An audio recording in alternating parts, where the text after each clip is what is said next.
Heya, it's me, Jen, your host of The Whole Shebang. If you're watching this episode right now on YouTube, you get to see this face right now because the rest of the episode does not have a video with it. I made a cardinal mistake early on. I thought I didn't need all of the video files and I needed storage space more. I was wrong, and they're forever gone. But I also want to include the audio. So this particular episode is audio only. I hope you enjoy. Keep watching. Go ahead and look at the rest of them, and you'll see plenty of videos there. In the meantime, you know what they say. You know what I say. We say, have a banging day. You used this phrase, our wholeness is our holiness, and I'd love to just hear you expound on that a little bit. We're raised in a society where we hide, like I started out saying, right? Hiding behind these masks. We want to be liked. We want to be loved. We want to be accepted. And so we don't show all of ourselves. We show parts of us, right? In order to, whether it's as a child to become popular and be liked, to be invited to the parties, whatever it is, right? And then as an adult, in order to get the job, in order to get the partner, right? We show parts of ourselves on dating apps. And that's human nature. That's what the ego does to protect us, to be accepted. And as the planet is waking up, as consciousness is expanding, we understand that the beauty lies in all parts of us. Hello, it's me, your host Jen, and fellow journeyer on this path of learning how to reintegrate feminine energy into the boardroom. So we'll talk about things like conscious capitalism and leading with vulnerability and awareness and connection and play. We'll be diving into the bedroom. So basically, we're going to talk about the horizontal mambo. In all seriousness, we're going to look at how to create a deeper level of intimacy and connection in your romantic partnerships, but also in all of our relationships. I think we've become so disconnected. So how do we gain that in our relationships? And then we're going to look beyond that into any tool or practice that helps us become more magnetic and more full. So manifestation techniques, meditation, and personal development approaches that will help us move through challenges to step into our brightest, fullest, most magnetic version of ourselves. It's all the things. It is the whole shebang. So buckle up, buttercups. We're diving in.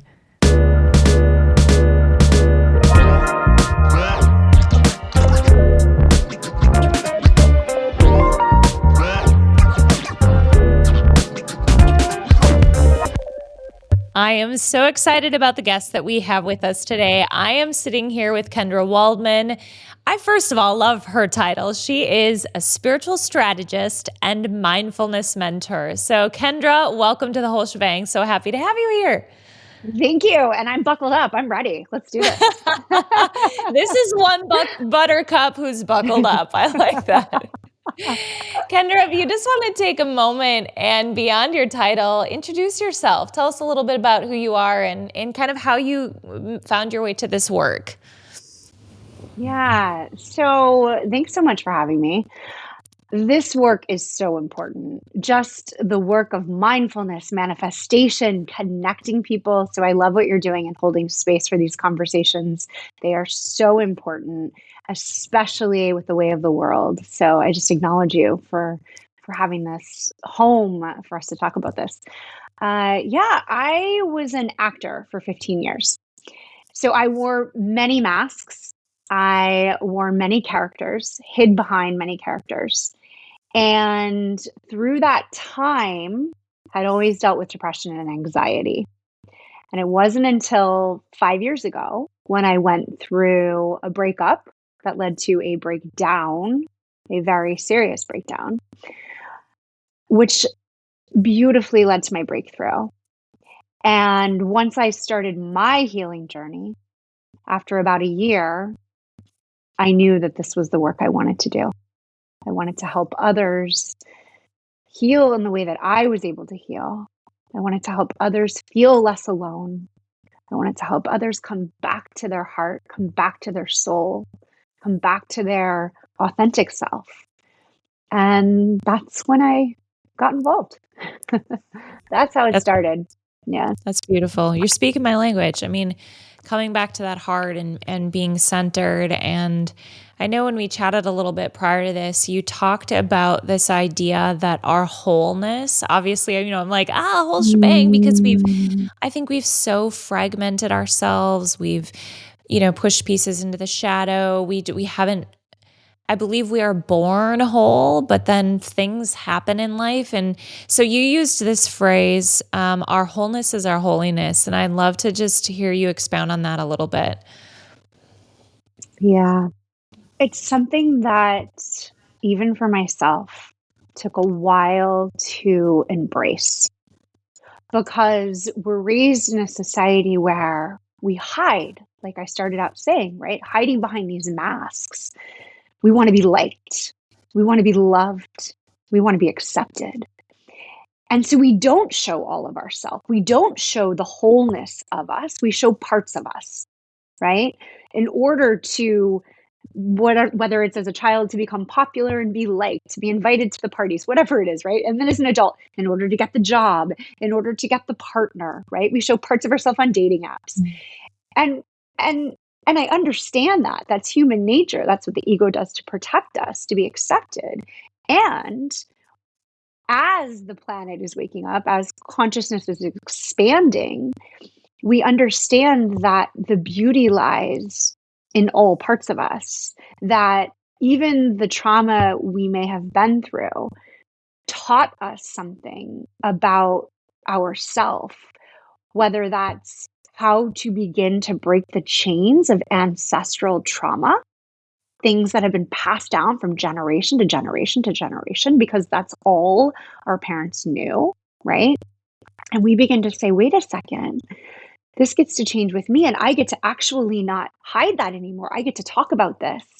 I get to share it. And I'll give you an example in a second that has to do with my ancestral lineage, something that I'm like, wait, this is part of me. So our wholeness, in a sense that we are the sum of our parts, even the anger is teaching us boundaries about what is not feeling right in our life. This is all part of our path. And I'll say, like, for example, for me, something that I don't know if you might need to edit this out. I don't know. Let's see. For me, so I was caught masturbating at age 7. And my mother said, if you keep doing that, they called my vulva Susie. And they said, if you keep playing with Susie, you're never going to get pregnant, which was a shock to my system. And so I had shame around loving myself physically for a very long time. And my mom, I said, when I got old enough and asked her, why would she say that to a small child? She said, well, because that's what my mom told me. Right. And so after that, when I was still acting back in the day, I did a whole thing at Comedy Central where I stood up and talked all about my play dates with Susie, with my vulva.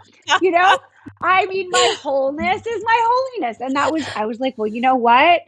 We're not going to shut it down anymore. I'm going to embrace it. And so that's just, that's one example. I love that. So it's maybe ironic and maybe not. I was listening to a podcast a couple of weeks ago, and I've heard a little bit about like the tantric traditions here and there. I am by no means an expert. I don't know much about it, except I heard this one woman explaining, and I don't know that a lot of our listeners will know what tantra is. And again, so I'm going to like maybe butcher this a little bit, but she was explaining that like a tantra master understands that the places that we have societally labeled as the unholy places, the dark things that have shame, the things that maybe generationally we've been taught to be shamed. And one of the major ones is sexuality and sensuality. And so, but it's somebody that understands Tantra knows that the holiness is like the dark ways, the quote unquote dark ways are the pathway to holiness. And it seems like to me that is a version of what you're saying right now, that our wholeness, or those pieces of us that we've been shamed for, or that we've felt ashamed about, or that, like you said, anger that we might have labeled as negative, but that those things are a pathway for us to holiness, which is so counter to how I was raised in a Judeo-Christian household. And there was so much shame around so many of those things that now it is such a huge paradigm shift to think, wow, those things that I previously had labeled as bad, what if they're not bad at all? Yes, exactly. And another term what you make me think of is shadow work. These are our shadows.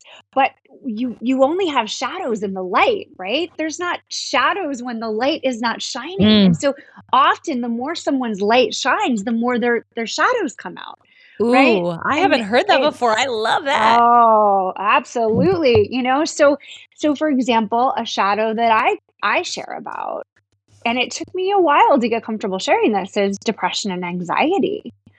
Being an empath is a beautiful thing. I feel so much. I can feel other people's emotions, and I can tap into kind of where their heart is as a highly sensitive person. And along with that, I can feel their pain, right? And so, yeah, there's this darkness that, that I've suppressed, that suppression of the depression, because there's a stigma on it. There's a stigma on it. There's a stigma on it. And then when I went from suppression to expression, and I was able to say, wow, this is what this is. What is this teaching me? This is teaching me I'm a sensitive soul. This is teaching me I need to be more creative. This is teaching me that I need to express myself. This is teaching me that I care so much about humanity. There's so many things that these shadows are teaching us. And so, yes. And tantric, I love tantric. Tantric is the way that when I went to a tantric retreat, the way she expressed it was, it's gotten this name that it's about, like tantric sex. People think sex often, but it's about love, embracing love in everything we do. Can you bow to love? And I thought that was so beautiful. That is Because so the beautiful. shadows are going to be there. The darkness is going to be there. If you're fully expressing yourself and you're fully living this human experience and allowing yourself to feel feelings, the darkness is going to come up. Yeah. So I'm curious, I want to go back, if you don't mind, the anxiety and depression piece. I just think it's way, way, way, way, way more common than people talk about. And there still, I feel like, is a lot of, I don't know if I would say stigma around it, but just privacy at least around it. When you said it, you stopped suppressing it and you started expressing it, did you feel a shift in how it showed up? Like what was that experience like? Like specifically, what did you do? Did you just stop resisting it, or what? Can you tell me more about that? Yeah, it's such a great question. I'm so glad you asked this, because what happens is that which we resist persists, right? And we know this. This is a scientific law. So, for example, and again, bless my mother, she didn't know any differently. But when I was growing up and I was dealing with this depression, she would say to me, snap out of it. You have nothing to be depressed about. And on the outside, I didn't. I had this beautiful life. I was very blessed. And for whatever reason, chemically, I was sad quite often. And so the more she told me I had nothing to be depressed about, the more I became ashamed of being depressed. So then I would hide it, suppress it, bury it, try to ignore it. And the more we do that, the more it was there. The more it was almost like coming over my shoulder, like this ghost in the night. And what happened is when I began doing this work in 2018 and I began embracing all of me, being holy with my holiness and saying, this is a shadow part of me. This is a dark part of me. And this is just a part of me. It's not good or bad. It just is. And then I was able to, in that shadow work, I was able to talk to that part of myself and say, what do you need? What are you trying to tell me? You're really sad about the way of the world. What can we do to help? Okay, you want to help more. You want to volunteer more. And then I just started volunteering more for various organizations, right? Like, how can I help this depression that feels, this part of me that feels sadness for the world? Well, go out and help the world, right? Like, or maybe there was a part of me that was sad because, whatever it is, I wasn't expressing myself writing. Okay, well, sit down and start writing that chapter in that book. whatever it is, when we can begin to talk to these parts of us, right? We're no longer suppressing. We're allowing that part to have a voice. We almost befriend it. And the more we acknowledge it and see it and say, hey, I see you. And I don't hate you. And you've been there all of my life. You've been giving me something. That's the suppression to expression. And then it goes along with expressing it out of your body through somatic healing, through breath work, through various ways to express it, to get it out, to release that sadness, to release that anger, to release that pain. Yeah. Yeah. I love what you said earlier too about, because obviously everybody's different and kind of what the things that may trigger it, or maybe there isn't a trigger for some people. It's just like, I'm feeling heavy today.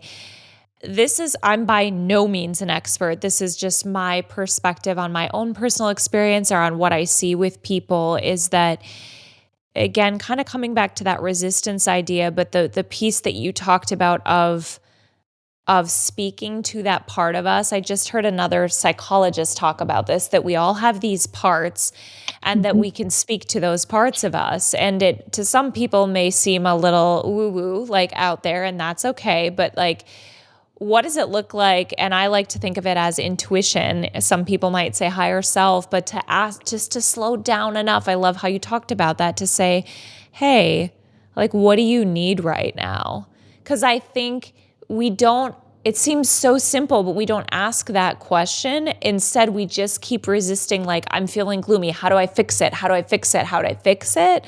Or how can I ignore this more, like you said, and just push it down and suppress it, versus just pausing to go, what do I need right now? And that's a lot of the conversation I've been having too, is how do I know how to listen to my intuition? Like, the way you were describing it, for some people are like, well, what is that voice? Am I going to hear like a voice from heaven that's going to tell me go volunteer or go do this thing? But for people to know what it feels like to tune into our bodies enough to ask ourselves that question and trust that we're going to have an answer. You know what I mean? For myself, when I hear my higher self talking to me, my soul talking to me, God, universe, future self, it's always for the greater good for all.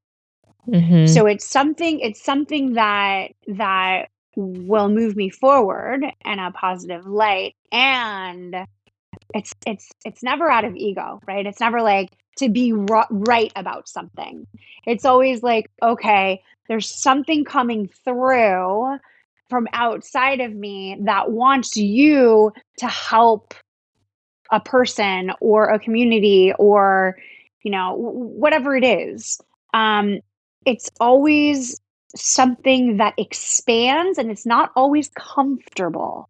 That's when I know it's growth, right? Because growth happens in those really uncomfortable moments. Mm-hmm. It's hard to expand when you're comfortable. I also just think it's so, so common that, for all the reasons you started out by saying, we don't want to be judged. We are afraid we're going to be left behind by somebody. So many different reasons that we're like, I don't really want to show up. Or I think for some people, maybe they're afraid of their anger or afraid of their sensuality, or it's like, I don't know what's on the other side of this. Like, will I survive this, or will I turn into somebody I don't like? Or I think that there's also those kinds of fears that, to the point of like, what does it mean to do inner work? I think for me, it's as basic and as simple as like getting curious with yourself with those questions. So if I noticed I don't want to feel this emotion, then the question is, well, what is it about it that I don't want to feel? What is it about it that I am afraid of? And asking that part of myself, like, what are you afraid of? And what allowed me to go down that path was that the answer that came back is like, there's nothing to be afraid of. You can trust yourself. So understanding that the first and most important relationship is with ourself, and that we can trust ourself, and even our brains, like our subconscious minds, aren't going to allow more to surface than what we can handle, that there's science behind that. So yeah, I think in reflecting on my own journey, I'm like, oh yeah, those are some of the things that held me back. And I think everybody's going to be a little bit different, but knowing like you're wired and built in such a way that you can handle what's ahead of you. We're designed to be able to, progress. And I love what you said about you're not going to be given more than you can handle. If you are, your body will listen to you. Your body will go into fight or flight. Your body will go into freeze. Your body will go into these shutdown states to protect you. And that's why, people say, oh, the dark night of the soul and all of this. And yes, it can be so painful. And it's just like Dorothy, in The Wizard of Oz. It's like she goes through this, it was like the bad witch, the good witch. She goes through this tornado and all of this to find that like home was always here. And that's the beautiful thing is like, if anything, you're coming back to yourself and you're shedding what you don't need instead of going to something and thinking of it as like things are gonna, it's like literally, if anything, you're gonna be released. It's gonna be such a release that you're just gonna be like, why didn't I do this sooner? Well, and you've heard of, I'm sure, like the heroine's journey or the hero's journey, or what's the book? I'm thinking of The Alchemist. It is such a classic. It's what the Lord of the Rings is, the Wizard of Oz. That is the narrative of our life if we choose it, that we get to go on this adventure and we're going to need to slay some dragons along the way and find the ring, and which is the power, and all of that at the end of the day is here. You said it's like coming back to yourself. And I wonder sometimes if people are like, I don't know if I want to go on that adventure. I don't know if I want to have to slay a dragon. I think I'm just going to stay right here, stay put where I am. I just know, I don't even just like hope this or believe this. I just know that there is so much of everything that's abundant on the other side of that journey. It's fullness and all the things you're talking about, our wholeness and our joy. And yeah. I think, yes, listen, it's like if I'm trying to think back to that time when I was going through like the first stages of my spiritual awakening. And it was so painful because I felt so alone. And I felt like I struggled to find meaning in all of it.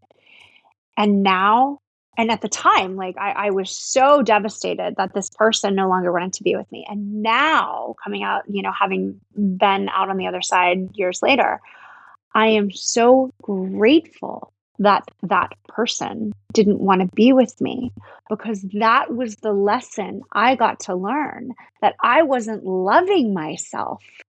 It was such a huge eye-opening experience when I began to take my life into my hands. And I love what you say. It's really easy to not take your life into your hands. It's so much easier to blame people and go, well, he did this, she said that, they did this, yada, yada, yada. That is so easy. And that's the way we were raised. And so I understand that. But when we start to take responsibility for our own karma, like we are not just, doesn't happen to us. We are actually the cause of everything that has happened. And that's a tricky thing, because when it comes to abuse, that's a entirely different subject. But I'm talking about, for the most part, like you stayed in a job too long, you had something to do with it, right? When we can take responsibility for that, it is so flipping empowering. But it takes courage, and courage does not mean having no fear. It is walking through that fear with fire. Yeah. I love it. It's scary, but it's worth it. It is so worth it. You touched a little bit earlier on, eventually we get to this point of expressing the emotions, or like, I don't know if you would say that it's an energetic of like, if we have the energy still, so now we're expressing our emotion, but then how do we release it? Maybe that's the word that you used. And and some different modalities like breath work and things like that. So if the process is like, okay, I hate to boil it down to like, here are the simple 3 steps, but kind of like, okay, I'm going to acknowledge, I'm going to embrace these parts of myself. I'm going to ask what I need. So I'm going to stop the suppression. I'm going to let that start to be expressed. And then the third part is to like move through it. Would you say that that's kind of what you would teach? Yeah, it's really important to acknowledge where I am, right? It's like if you want to go to the bank, if you want to go to the grocery store, like where am I? Where do I want to go? And how can I get there? Right. So where am I? If I'm in a state of, if I'm in a panic attack, if I'm in a state of anger on the freeway and someone cuts me off, if I'm in an argument with my spouse, if my kid's on my last nerve, where am I? Okay, I'm angry, I'm sad, I'm grieving. I'm what is it? Right? Where do I need to go? And how can I get there? The first thing is taking a breath. It is free. You can recalibrate your nervous system in under 10 seconds, even quicker than that. Breathing in and breathing out twice as long, the ratio breath, 1 to 2. So you breathe in for 3 and out for 6. And you can literally recalibrate your nervous system, taking you out of fight or flight. There's other ways of getting energy out of your body, whether it's modalities of ecstatic dance, whether it's visualization, whether it's shaking, whether it's tapping. There's so many different tools we can use. But what that does is when you're clearing that energy, it creates space for new energy, clear energy to go, okay, now what do I want to do? Because when we have angerness, I mean, I have this scream pillow that, I literally, it's like, you gotta let that out, you Yeah. gotta get in there and let it out. Because when that's wanting to happen, I'm not able to make a sane decision about whatever it is I'm trying to decide upon. So it's clearing that energy. Okay, Kendra, so you work with people, you're coaching. Talk to me a little bit about if people want to learn more about you or get resources, what they might find. Yeah. So they can go to my Instagram at Kendra Waldman. On there is my website. If they're not on Instagram, they can go to Kendra Sue Waldman. And I work with individual clients. We work in corporations and we put on events and retreats for people, whether it's for family reunions, whether it's for bachelor parties, bachelorette parties, whatever it may be, welcome home events where we get people out of the head back into the heart through ways that are not only educational, but also fun.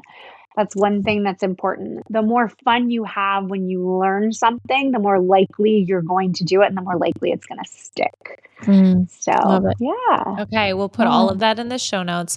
One last question before we wrap here. So, if you have something to leave our listeners with today, what has been really just on your heart, on your mind that maybe a piece of advice or word of wisdom that you would like to leave people with?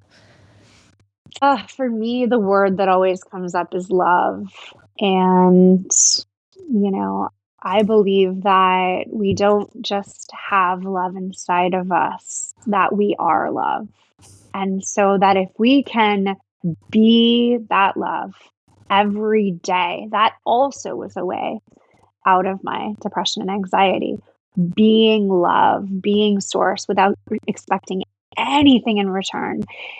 If every day of our life we can go out and love on 5 people, it could be as simple as literally smiling to someone, complimenting their shoes, hugging them, asking them how their day is, whatever it is. I don't, we all can get creative, volunteering, whatever it may be, but it's spreading that light is when our flame begins to burn even brighter.